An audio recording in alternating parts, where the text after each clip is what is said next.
Hey, it's Steve Lindsley. Welcome back to my shop. Well, now that the holidays are over and all the holiday projects are done and it's all behind us, I think it's time to go ahead and get back to the lathe and do some more turning and make some more videos. So, first one I'm going to do is I'm going to put this bowl back on the Elm bowl back on the lathe. Some of you probably recognize it from my Lathe Mishap video, which this was the one that came off out of the jaws and bounced around the shop floor. I thank everybody for their comments on that. I'm sure I learned what I did wrong and won't make the same mistake twice. So we'll put this back on the lathe and we'll make the bowl just a little bit shorter. Otherwise, it's all right. I think there's enough meat on the bottom here still that we can put a tenon on or a mortise in it and put our jaw in expansion mode and finish turn that bowl. The other thing we're going to do is turn this maple one that's been sitting on my little work table for, I don't know, probably a couple of years probably. It landed there one day and started filling up with stuff, and it just stayed there. So I think it's time to turn it into something and other than a dust collector. So we're gonna put this back on the lathe as well. It had cracked a little bit, and I'd filled it up with some epoxy that I had colored. So we'll see how that works. So I think it'll turn out to be a nice project. So we're going to go ahead and get these two back on the lathe and see what we can do with them. So stay tuned and hope you enjoy the video. All right, well, we have this bolt back where it was when it decided to part itself from the jaws. I put on bigger hold down bumpers this time. It's really not held that well in there, so I've wrapped it with packing tape. Not that I'm paranoid or anything, but we want it to stay where it's supposed to be. It's got the big, you probably can't see it, but the broken pieces in here, and these two aren't really holding on a whole heck of a lot, so I got that. It's pretty secure in there now. I think we'll be in good shape. Hopefully my prediction is better than it was last time. So we're going to go ahead and cut a mortise in the bottom of here. Not real deep, but we don't need it real deep. The bowl is pretty much done. I got a little chip here that I'm going to try and turn out. For some of these clips, I've sped up the video just to try and manage the length of the overall video, and I don't think it really detracts anything from the turning.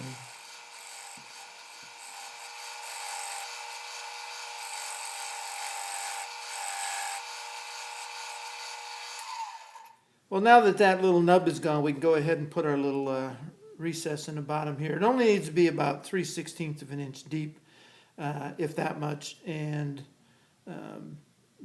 it's a little over 2 inches wide.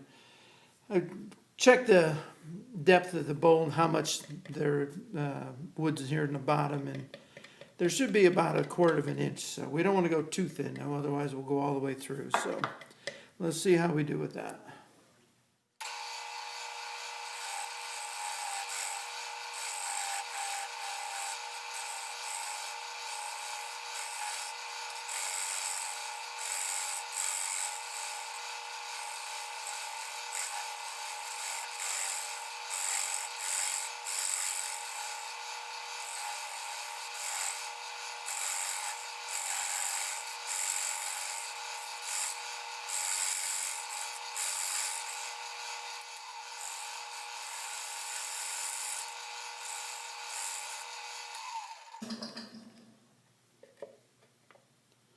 All right, we're going to call that good. So now we're going to take it off, switch it around, hold it in that expansion mode, and then we can work on the damage portion. All right, well, I got the bowl on the chuck in expansion mode. There's a crack in the bowl right about here. So if I'm going to cut the bowl back to about there, so it'll just be a shorter bowl, and maybe the side will actually be a little thicker if we cut it back to there. So I'm just going to go ahead and use a small parting tool to cut that off. We'll see what happens here. Let's Go ahead and make that mark all the way around so we can get an idea where it is. The bowl is not centered. The bowl is not centered, nor did I expect that it would be, so we're just going to have to do the best we can. I say it's all been sanded and everything already, so there's really no sanding or anything to do on it, other than the bottom, so we'll take care of that here in a little minute. So.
All right, well, there we go. We just have to clean up this edge a little bit. It's got some tear out on it, so we'll clean that up a little bit and we'll be good to go.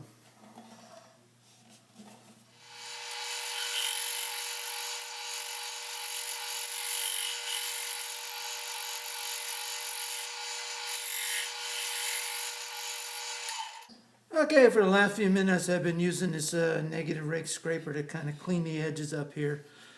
So far I got that part pretty nice. I'm just going to spin the tool rest around and try and do the outside here, and then we'll hit it with a little bit of sandpaper and it should be good to go. So let's finish up this outside here.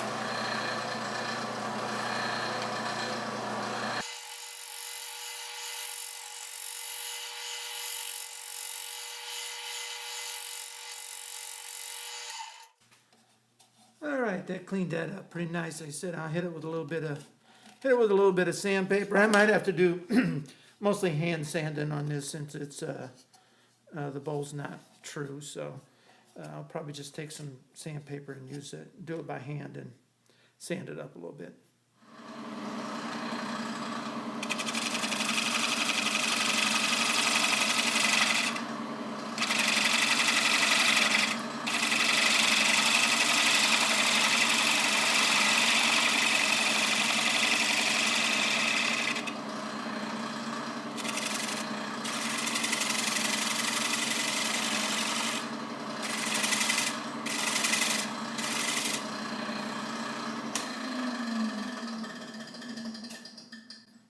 I just finished cleaning up this bottom a little bit with the bowl gouge. It had a nick on the outside edge where when it came off, it hit the tool rest or something. I don't know what it was. So now we're going to take a scraper and we're going to clean this up a little bit.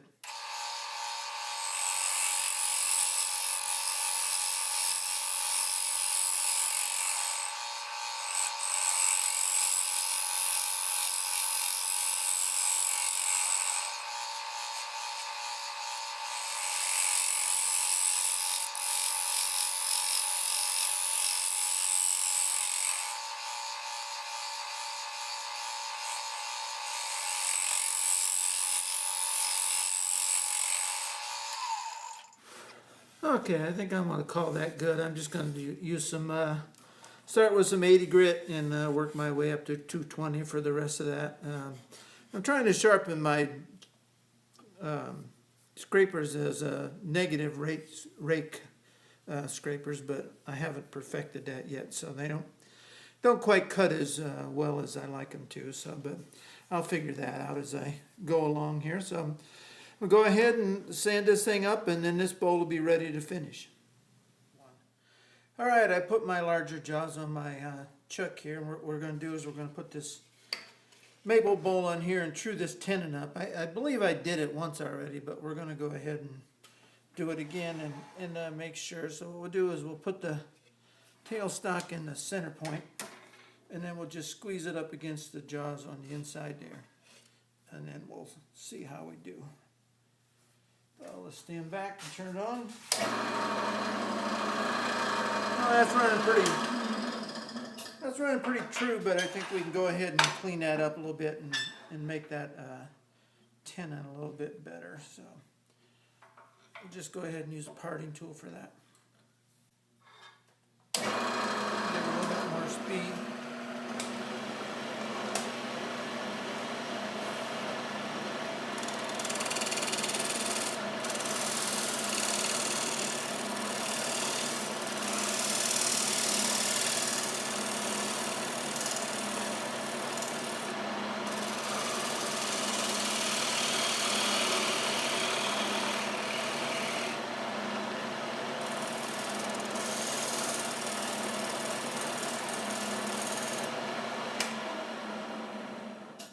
All right, we got the bowl in the chuck, we got the tool rest up, and I'm just going to use the Easy Wood tool to clean up the inside and outside of this bowl. The color is just from sitting around in the shop, so I think a lot of it will clean up and it'll look more like a maple again once we get it cleaned up. It's got some different colors and stuff going on in the bottom there, so it's a little bit different. So let's get it started up and see what we can do.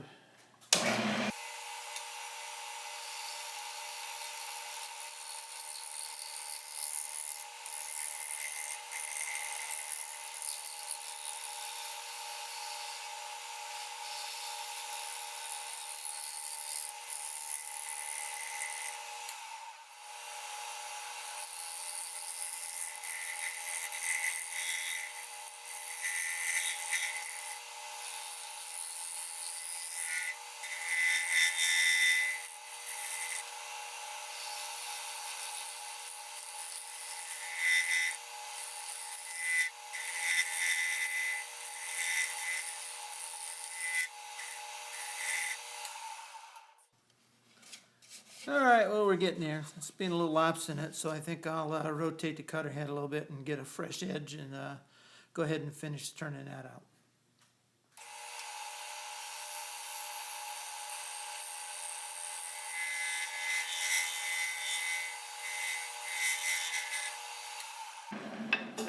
Okay, I'm just finished up with that scraper.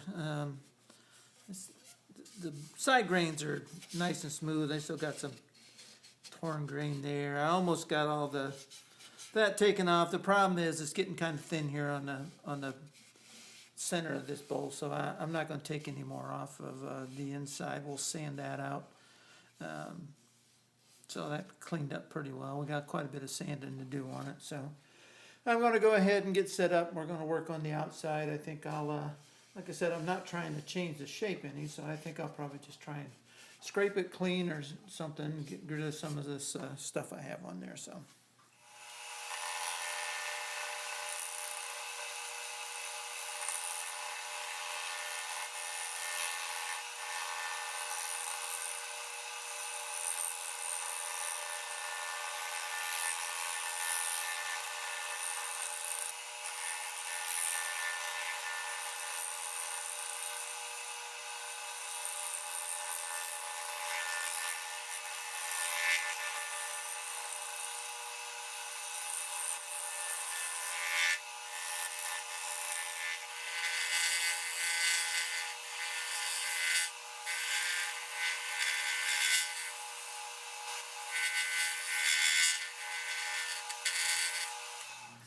Well, for the last few minutes I've been scraping away here, and I think I pretty much got it where I want it. I got a little bit left right there, but that'll sand out. That was the epoxy piece I filled. The end grain kind of gave me some grief there. It's not really coming out all that well. That scraper makes a nice, on the side grain, it makes a nice finish, but the end grain's going to take some work. So I'm going to start sanding on the inside and the outside. I'll start with 80 grit and work my way up to 220 or 320 or something as a finish sand. And then once I get all that done, we'll reverse it, put it in a chuck, and turn off the tenon and finish the bottom. So, all right. I'll go ahead and sand and come back when I'm finished. I finished sanding the inside and outside of the bowl up to 220, so that's it's all good. I got it back on the, or I have it on the smaller of the jaws. Got my friend the packing tape wrapped around there again. As I said, it's better safe than sorry on that, although it was held firmly in there. Got the tailstock up in the center. We're going to go ahead and turn this bottom part off and make a little, just finish the bottom up. We're going to leave this tail stock on as long as we can. So let's step back and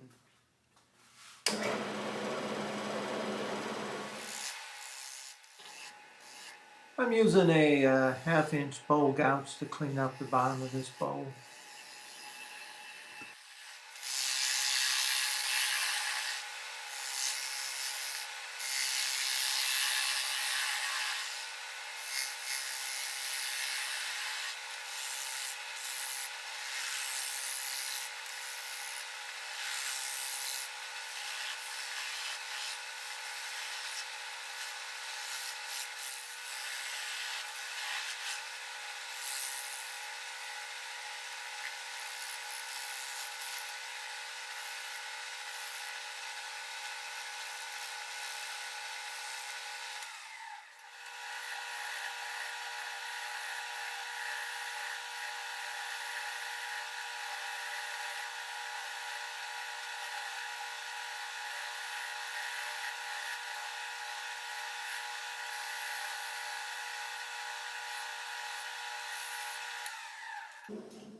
All right, we still got a little bit more to take out of that, and we're good. I think we'll go ahead and get the scraper and clean this up.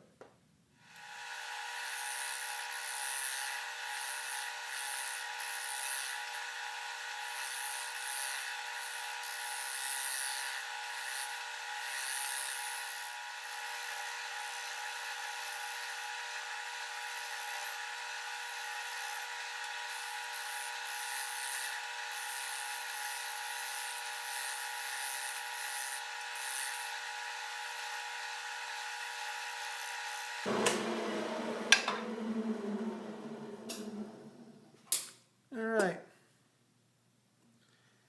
We're gonna call that good. I think I can blend in with the bowl wasn't actually running a little true, so you can see that it's not taking off as much as it was kind of scraping there. So we'll blend that all in with some sandpaper and clean that all up. Clean up the bottom to 220 like the rest of the bowl, and we'll be ready to put some finish on these things. I decided I was going to dye these bowls. What I'm putting on is a blotch control that I bought from Charles Neal. Charles, a woodworker in Virginia, has a website, and he sells this blotch control water-based product. I've used it on other projects. I use it on my cherry buffet and some others. I've never really used it on a bowl, so I'm not quite sure how it's going to turn out. But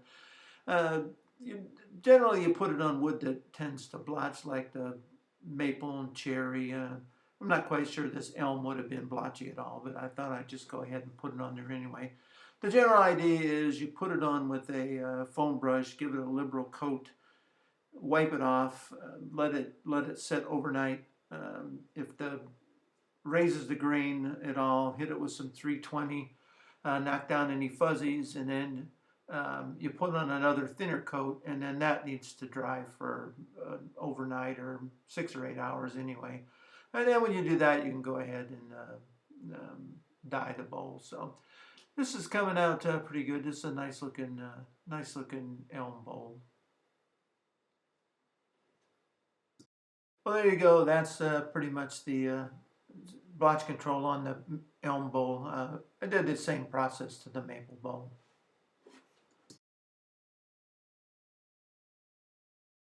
All right, well, the blotch control has got 2 coats on there and it's dried, so I'm going to go ahead and put the dye on. As you can see, it's what I'm using is a General Finishes product, and I've mixed 1 part cinnamon and 1 part medium brown together. So there's no secret or trick to putting it on. Otherwise, you just get it on and wipe it off as quickly as you can. Try not to overlap any area, and don't dye it twice, because if you dye it twice, actually darkens the color more, so unless you want it darkened. So I got a little on the outside of the bowl there that because we're going to go ahead and dye that right away, it should blend in with the rest of it. So just a matter of putting it on and taking it off, and that's pretty much it on the dyeing.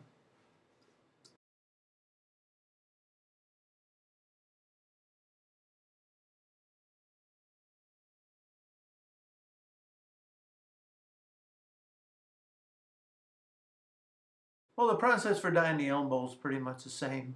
The difference is I'm using 3 parts of a light brown and 1 part cinnamon.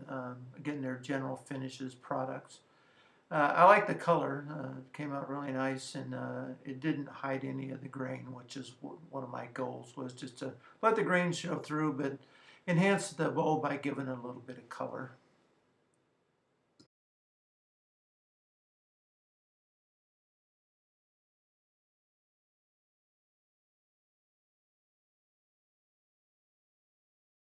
All right, the dye has dried overnight. We're going to go ahead and put some finish on this.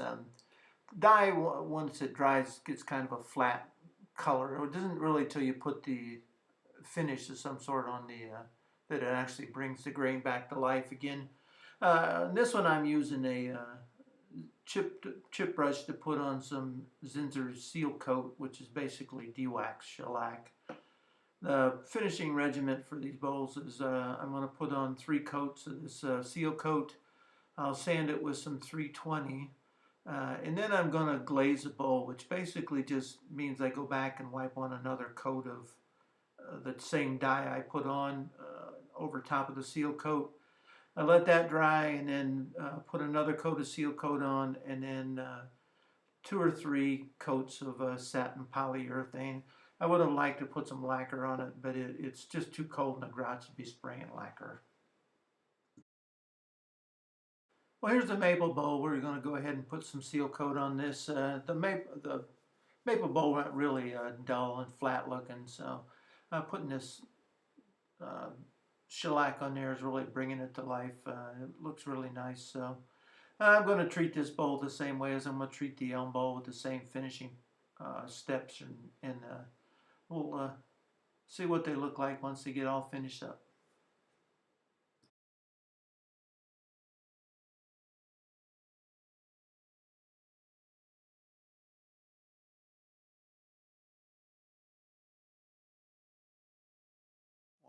Well, that's how I finished up the elm bowl and the little maple bowl I had sitting on my work table.